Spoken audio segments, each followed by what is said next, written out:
Bom dia a todas e todos que seguiram com a gente até mais um ICL Mercado Investimentos. Sejam muito bem-vindas e bem-vindos aí a mais um programa aqui com a gente. Hoje temos aí alguns assuntos também importantes para falar. Saíram os índices de gerente de compras lá da China, também saíram os índices de outros lugares como da zona do euro, do Japão, aqui do Brasil, né? Então a gente tem aí um termômetro de como é que estão as atividades econômicas. Vamos falar dos desenrola, vamos falar aí também dos rotativos de cartão que voltaram para a pauta, a importação que está sendo discutida aí, né? A alíquota de importação das remessas que vem aqui para o Brasil. Vamos falar também da polêmica que deu ontem da Petrobras, então um monte de assuntos aí para a gente tratar hoje. Mas antes, bom dia André, tudo bem com você? Bom dia Débora, bom dia a todos os nossos telespectadores aqui. Uma manhã até que bem cheia para uma semana de feriado, saiu o índice da produção industrial brasileira, preocupante inclusive. Vamos falar também da polêmica das importações, aí explicar direitinho aí que não é nenhuma novidade, simplesmente agora estão aplicando a regra, mas a gente vai se aprofundar daqui a pouco sobre o tema. Seu dados importantes lá do PMI da China, os mercados hoje acordaram meio azedos. Então tem bastante coisa aí para a gente falar. Então, Débora, antes de começar então tudo aí, vamos já colocar a primeira notícia aqui do nosso site, né, que vai falar como que abriu os mercados, volta de feriado, então como que está aí a expectativa aí para o dia, os mercados europeus, asiáticos, e como abriu o nosso mundão hoje, Débora? Hoje o nosso mundão está meio desanimado, viu, gente? Então, a gente teve aí, né, os dados de atividade da China sendo divulgados ontem, eles ficaram abaixo do esperado. A gente teve um aumento da produção, né, do índice de gerente de compras, que mede ali a atividade do setor industrial sendo divulgado primeiro, né, então ele sempre sai antes. E depois a gente teve o composto, que junta ali o de serviços e o industrial, e o de serviços também, que foi divulgado hoje. Então, dois indicadores importantes lá da China sendo divulgados hoje e abaixo do esperado. Então, como a gente teve, né, apesar da alta, né, de uma leve alta que a gente teve na indústria, né, no ritmo da indústria, o setor de serviços acabou ficando abaixo ali do esperado, que puxou o composto também para baixo. Isso deu uma decepcionada nos mercados que estava ali um pouco mais entusiasmado por conta do setor imobiliário, né? A gente teve algumas novidades em relação ao setor imobiliário da China, ontem diminuindo as restrições para compra de imóveis e também ali colocando novos estímulos para tentar impulsionar o setor que está com problemas, mas aí hoje esse balde de água fria veio com o PMI, né? O PMI também chamado de índice de gerente de compras em português. Então a gente teve realmente esse movimento mais negativo por lá, depois a gente vai passar para vocês como é que está esse retrato global da atividade dos setores em vários países, mas na China a gente já pode adiantar que os números decepcionaram, né? E aí a gente teve um dia bastante negativo na Ásia como um todo, exceto o Japão, né? O Japão teve uma desvalorização ali da moeda, do iene. Isso acabou impulsionando as ações ligadas à exportação no Japão. Então, a gente teve esse Nikkei 225, que é o índice lá do Japão, puxando, né, essa média aí de quedas para baixo, porque a gente teve, né, um dia positivo no Japão, mas no restante um dia bastante negativo. Eu vou colocar aqui na tela para vocês, né, como é que estava hoje de manhã o Hang Seng, né, que é o índice de Hong Kong. Ele é um índice bem sensível, né, a ciclos econômicos, ele é um índice bastante volátil, ele é um índice que oscila bastante aí, num geral, e ele acaba sendo um pouco mais sensível, tanto a movimentações de juros, como também a notícias que envolvem a atividade econômica. Então hoje o Hang Seng liderou as quedas, caiu 2,06% lá em Hong Kong, puxado justamente por esse sentimento de cautela, depois que a China divulgou os dados aí do PMI, né? Então a gente tem esse sentimento bem cauteloso rondando os mercados hoje. Na Ásia, na Europa a mesma coisa, e também volta do feriado dos Estados Unidos, que ontem baixou muito a liquidez dos mercados como um todo, não foi só aqui do Brasil, menos volume de negociação, mas aí esse retorno do feriado com um sentimento de cautela bem aflorado por conta desses dados vindos da China. Amanhã saem os dados dos Estados Unidos, então o mercado deve acompanhar por lá. Perfeito, Débora. Então, a gente tem um mundo abrindo hoje bem complicado, Europa, inclusive, também, sem grandes perspectivas, né? A gente vai apresentar um pouco melhor aqui daqui a pouco os dados, né? Para vocês verem como que está o ritmo de atividade industrial e comercial e de serviços também para todos os países. Mas vamos agora para o Brasil, né? O Brasil teve agora de manhã a divulgação da pesquisa mensal industrial, né? Que mostra como foi o ritmo de atividade econômica da indústria em julho. Qual que é o grande problema? A gente teve agora, mostramos na última semana que o PIB teve um crescimento considerável, puxado principalmente pela indústria. A indústria cresceu 0,9%, surpreendeu todo mundo, né, naquele período, porque não se esperava um ritmo industrial tão forte assim. Só que o primeiro dado do terceiro trimestre já é uma baixa considerável, né? A gente tem até o gráfico aqui para mostrar para vocês como que isso aconteceu por setor, né? A gente tem que ter uma queda geral de 0,6% assim em relação ao último mês, né? E a gente tem que lembrar que o último mês apresentou inclusive uma estagnação. Então você não teve crescimento entre maio e junho, e entre junho e julho a gente tem uma queda de 0,6%, bem preocupante. Somente o setor de alimentos que teve uma leve alta de 0,9%. No resto, a queda é bem considerável. O setor da indústria extrativa, que foi aquele que puxou o PIB do segundo trimestre, principalmente, que teve uma alta de 1,8% no seu nível de atividade, está apresentando agora uma queda de 1,4% em relação ao último mês. Então aí já começa a vir as primeiras preocupações. Você teve setores como o vestuário com queda de 8%. Então a indústria de peças de roupas, ou seja, tem a têxtil que já está caindo e a indústria de peças de roupas está caindo ainda mais, 8%, não é 0,9%, é 8%. A gente tem, por exemplo, que a metalurgia, que é uma indústria de base bem importante, teve uma queda de 0,8%. A produção de veículos, bem depois daquele programa que o governo fez para tentar incentivar a compra de veículos, e o programa já terminou, você teve até uma alta da indústria por causa disso, mas agora já apresentou queda novamente, de 6,5%. A produção de imóveis, que são bens que são muito caros, que dependem de financiamento de longo prazo, teve uma queda de 4,5%. Então, qual que é a situação da economia brasileira na indústria nesse momento? A gente já vem alertando que a gente primeiro precisa vender os estoques e o comércio está muito fraco, a gente ainda está na fase de consumo de serviços.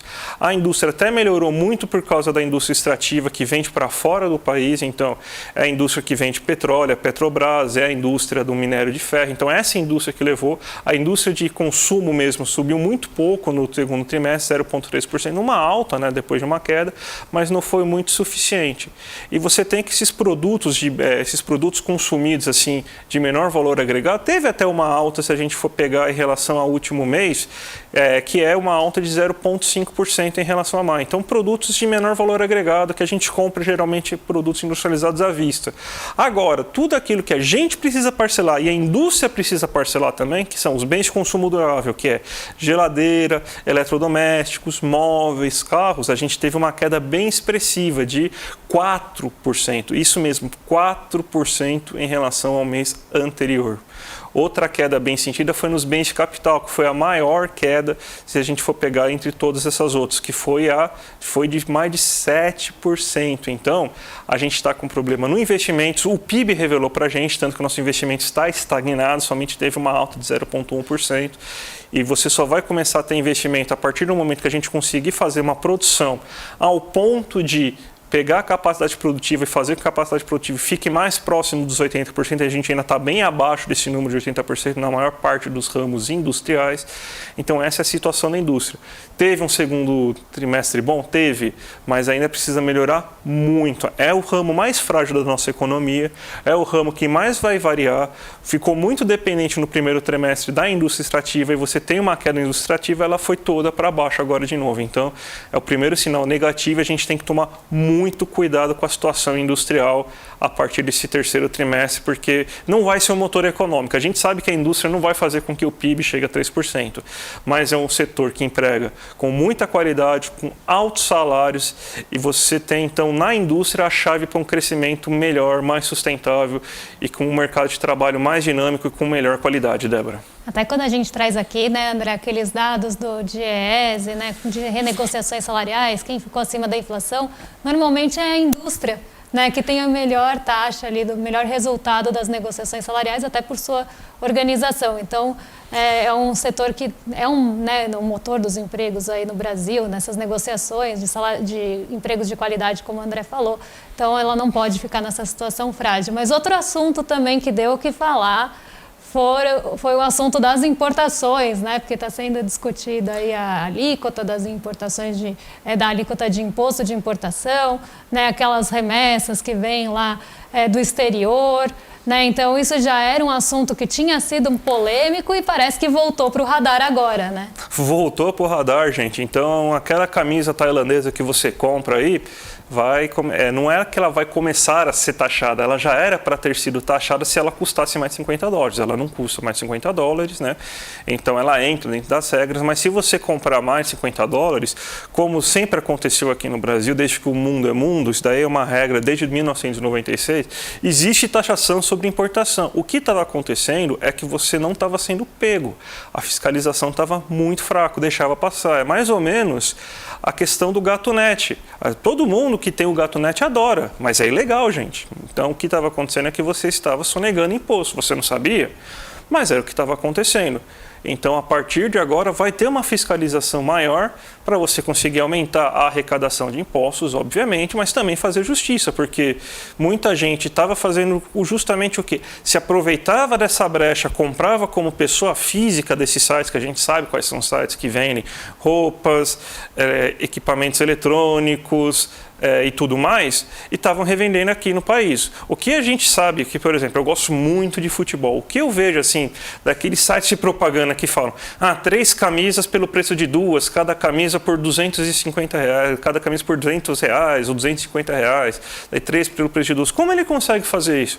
Porque ele vai lá, ele compra desses sites internacionais e repassa para você, simplesmente. Então, qual que é o trabalho dele? Pegar, às vezes nem isso, né?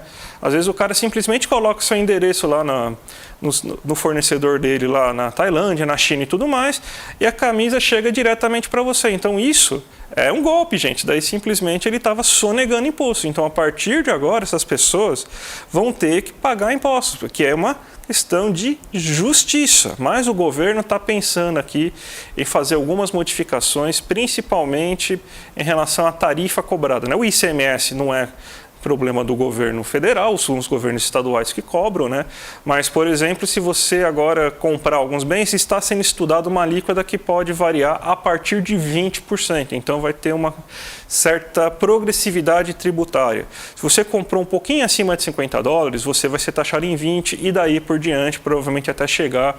E um valor, inclusive, que deve ser maior do que os 60%, justamente para você conseguir fazer uma equalização melhor aí desse imposto, porque não a gente sabe, né, que muita gente foi pega de surpresa, mas na verdade esse imposto existia. E já que o brasileiro acostumou, né, a fazer esse tipo de situação, então a gente tem que tentar remediar, né? Porque o brasileiro achava que estava acontecendo alguma coisa. A fake news ontem foi elevada, parece que o governo Lula que inventou esse imposto. Esse imposto foi do governo FHC, simplesmente não tinha.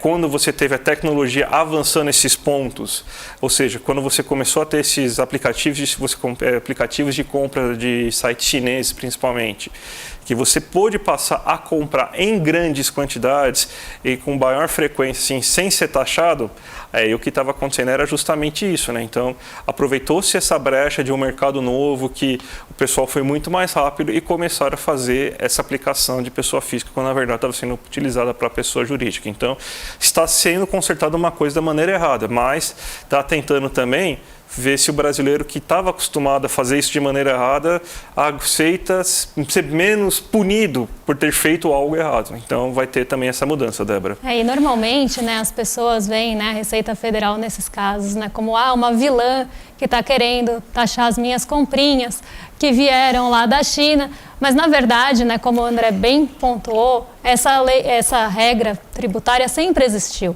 Né, o que acontecia realmente é que esses pacotes vinham como se fossem os presentes, né, de $50 que passavam ali de pessoa física para pessoa física. Então você comprava de uma loja lá na China e ela vinha, né, o exportador mandava esse pacote, né? Desculpa, né? O exportador da China, né? Não sei se ficou claro.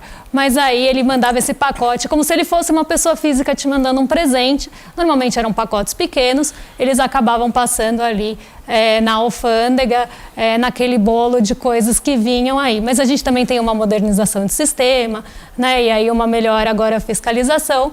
E aí esses pacotes começaram, né? Claro, os que vinham como pessoa física, né? Acabaram tendo, vieram como, né? Vinham como irregulares, né? Porque não era uma pessoa física. Muitas declarações vinham até com problemas de tradução. Então a pessoa sempre vê, né, a Receita como aí um vilão, né? Como antagonista, porque prendeu ali o meu pacote que veio com a declaração errada, mas aí você tem que ver, né, justamente com quem te vendeu, né? Então todos esses pontos, né, acabam trazendo uma insatisfação, e como essa fiscalização passou a ser maior justamente por conta dessa modernização também do sistema, né, e também esse olhar para esses pacotes todos que estavam vindo aqui para o Brasil, porque isso não deixa também aí de atrapalhar aqui os nossos setores, né? Porque a gente está trazendo por um preço muito menor e não está pagando nenhum imposto em relação a isso. E aí começou essa maior fiscalização, essa maior ótica, e aí essas fake news todas de que isso seria uma coisa nova, que antes eu não pagava imposto e agora paga. Na verdade, né, sempre teve que pagar. É que a gente realmente não era tributado, ou pelo motivo errado mesmo desse pacote vir como pessoa física, ou porque passava ali no meio de tantos outros pacotes que chegavam. Mas aí, agora a regra está sendo aplicada. E aí, a partir do momento que as pessoas ficarem satisfeitas, a regra está sendo aplicada, provavelmente aí vai ser, né, de forma progressiva, para as pessoas não sentirem tanto a mudança. Mas que a regra sempre existiu e não é de hoje. E também temos aí, né, outros assuntos para a gente falar, né? Vamos falar também agora aí do Desenrola, né, do Desenrola e do rotativo de cartão, né? Então, temos aí o projeto Desenrola, que foi ontem para a Câmara, junto com a regra do rotativo de cartão, né, André?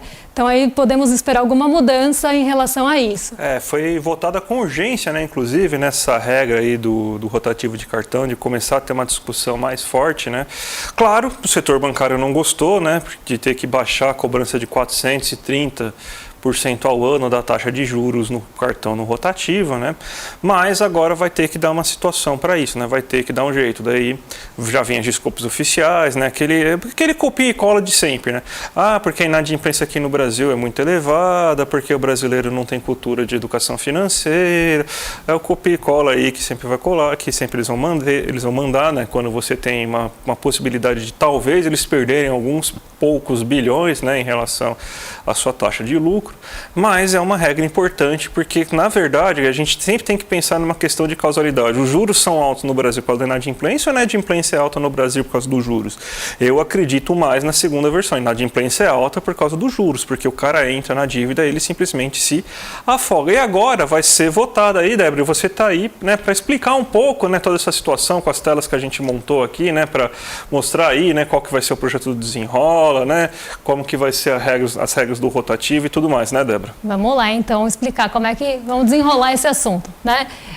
O Desenrola, né, ele teve ali as suas primeiras fases, e agora o que entra nesse texto que colocaram seria aí o microempreendedor individual, o MEI, né, e as microempresas também podendo ali renegociar suas dívidas. E outro ponto que entrou também nessa votação de urgência, que é um ponto que a gente sempre falou muito aqui no ICL, né, desde que eu e o André estávamos lá no ICL Notícias, a gente sempre trazia, né, esses pontos e esses dados para vocês, que são relativos nesses dados aí ao endividamento, né? Então eu trouxe aí quais são as regras do rotativo, como é que ele funciona, né, quais são as condições de negociação e o que tem de horizonte aí para mudança, tá? Então, quem estabelece hoje tanto os juros como as condições do rotativo é a emissora do cartão, então é quem emite aquele cartão.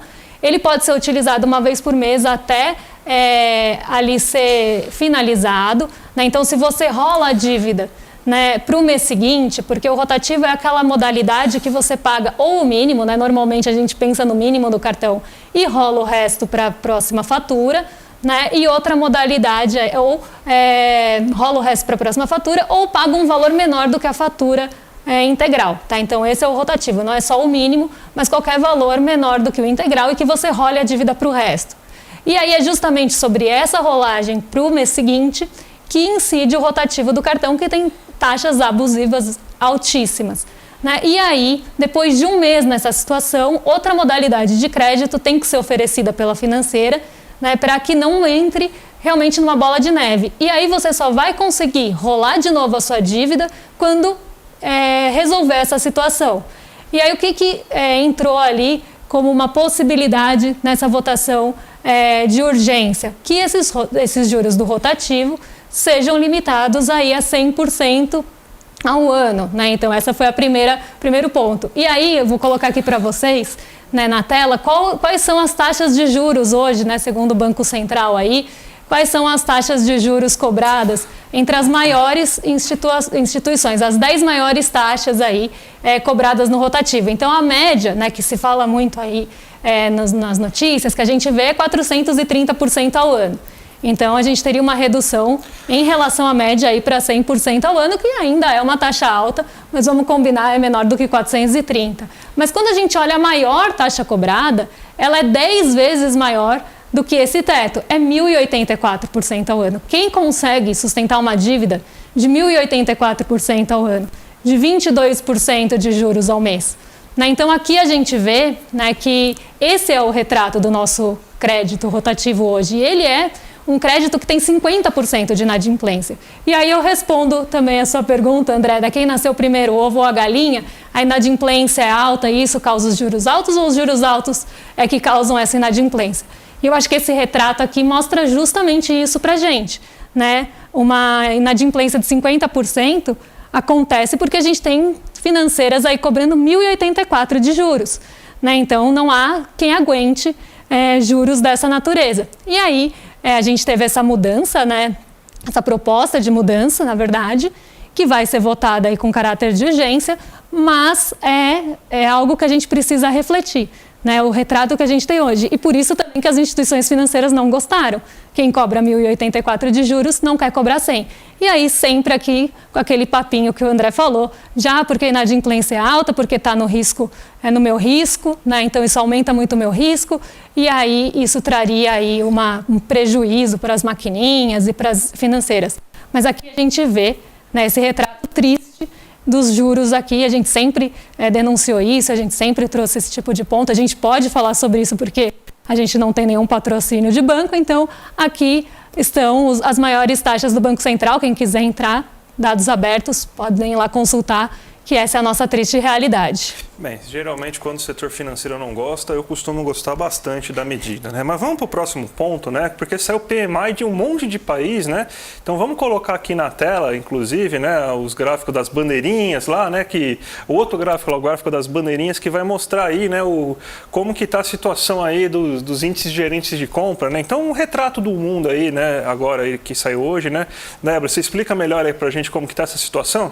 Essa foi o motivo, né? Esse foi o motivo das bolsas terem acordado tão tristes hoje, né? Porque como a gente pode ver aqui, a China, em julho de 2023, teve um PMI composto de 51,9, né? Então aqui está com por cento, gente, mas são pontos, tá? Então 51,9 de PMI, então mostrando uma expansão, mas bem perto dos 50 pontos, que é o que divide a expansão da contração.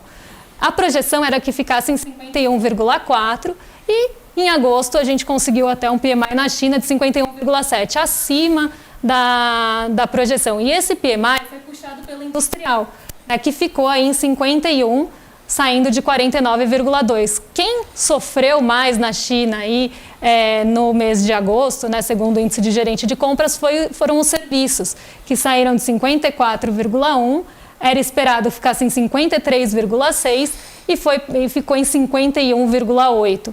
Então aqui a gente vê um setor, apesar do setor industrial ter avançado um pouquinho, ter ficado inclusive no terreno da expansão, né, fazia um tempo que a China não ficava nesse terreno de expansão na indústria, mas os serviços puxaram para baixo esse PMI composto. E aí o mercado já ficou de orelha em pé, né, pensando na demanda global da China, pensando na sua demanda por commodities. Então aqui a gente vê esse retrato da China impactando bastante Quem também ficou aí com um PMI bem longe dos 50 pontos, então mostrando uma contração mais intensa, foi a Alemanha, né? O PMI da indústria alemã aí acabou ficando em 39 pontos, bem distante dos 50, né? Então mostrando uma contração, né? Apesar de um pouquinho melhor ali do que em julho, ainda uma contração grande, distante dos 50 pontos, e a zona do euro também ficou na mesma situação, até refletindo aí um pouco dos dados da Alemanha.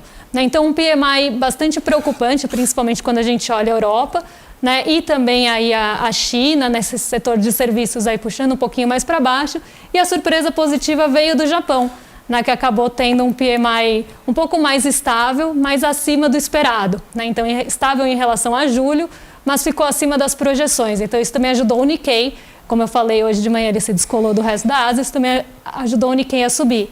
E saíram os dados também aqui do Brasil, né? Que acabaram aí vindo, né, outro gráfico aqui que a gente estava na tela, saíram os dados aqui do Brasil, mostrando, né, uma situação que a gente já tinha visto ali na segunda-feira, ontem, que o PMI da indústria ficou ali um pouquinho bom, né, ficou acima do esperado. Se vocês puderem colocar aquele gráfico de linhas, pessoal, para poderem acompanhar aqui comigo, um gráfico que estava antes, esse mesmo.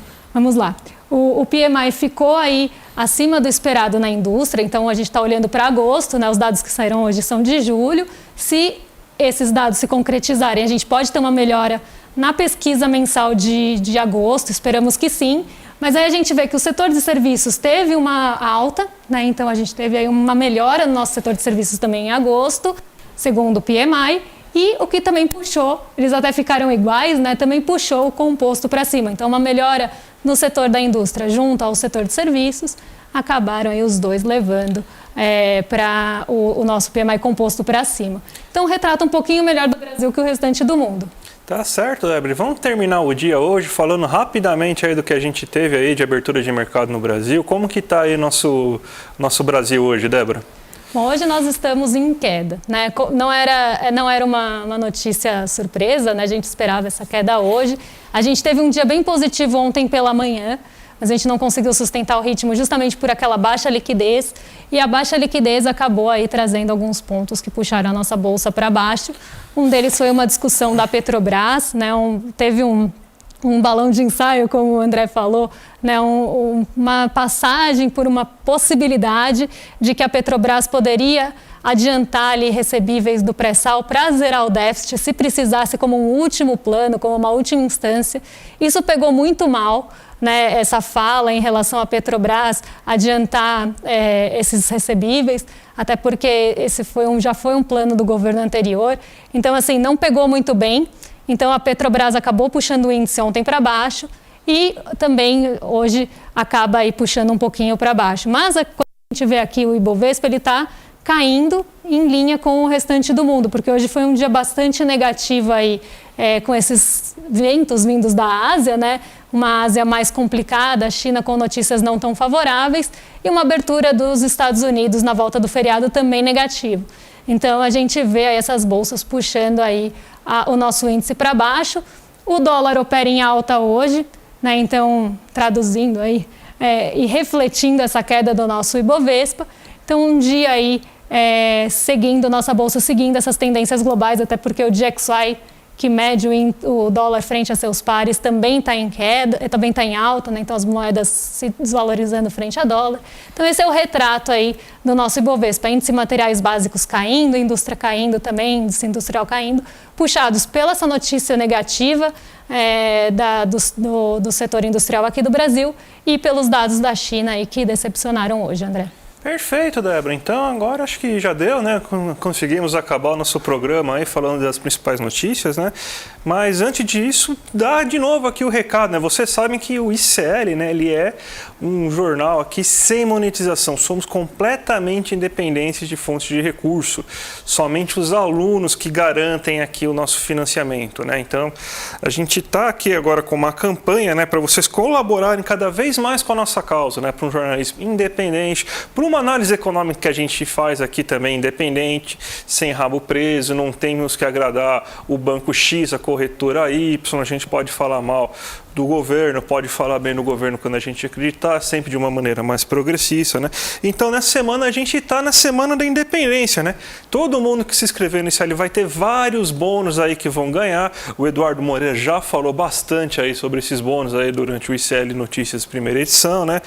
Então, lembra, gente, até sexta-feira a gente está nessa promoção aí. Então, se inscrevam aí no ICL e vamos ajudar essa causa nobre aí que a gente tem, Débora. E quando vocês se inscrevem no ICL, né, nessa promoção que a gente está tendo nessa semana, vocês não ajudam só a gente, né, a manter esse jornalismo de qualidade, né, com independência. A gente hoje falou de taxa de juros e também pôde falar aí desse balão de ensaio da Petrobras. Então, assim, por mais, né, a gente, quando precisa bater em algum ponto que a gente não concorda, a gente também vai falar.